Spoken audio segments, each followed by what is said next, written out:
Hello, I'm Erica McClaugherty, and you're watching Beach News. Our lead story this week concerns off-campus parking. Thought your walk to school was long? If local residents get their way, it might just get longer. Maricel Aguilar has more. Some neighborhood residents are fighting to get Cal State Long Beach students off their streets.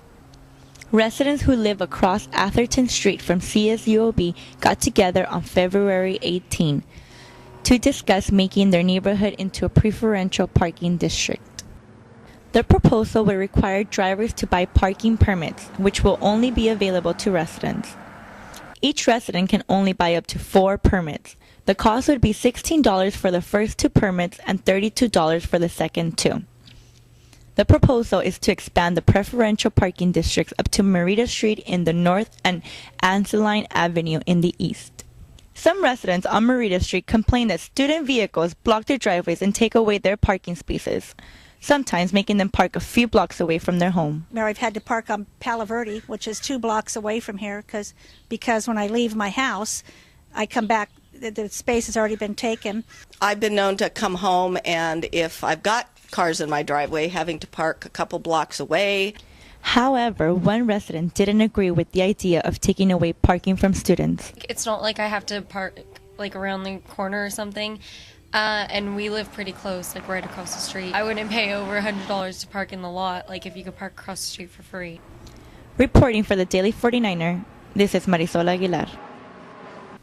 The Africana Studies Student Association protested against the low number of African Americans attending CSULB. We just want to have our collective voice be represented and let them know that the students on campus as well are pushing to not only to retain the African American students that we have now, but also to recruit more. Protesters made 5 specific demands for African American students: a high school retreat, a community outreach program, a student orientation day, more African American counselors, and ethnic studies classes.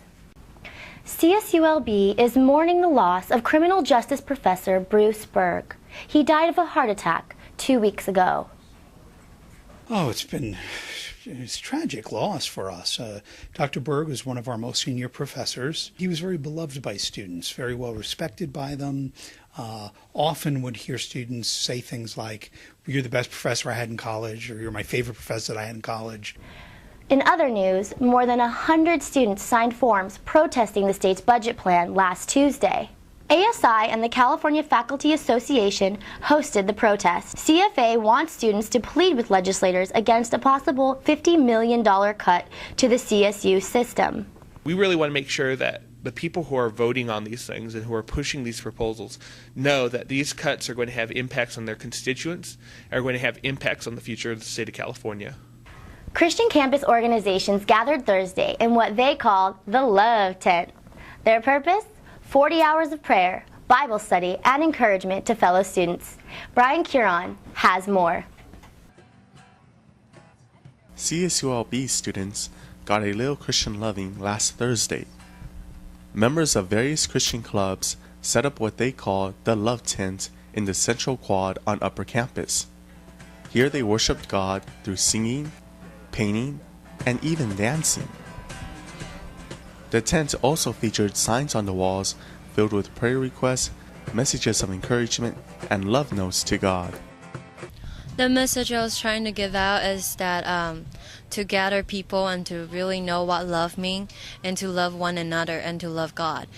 Organizers say this event has given them a chance to encourage fellow Christians while reaching out to non-believers, including those who have fallen away from their faith.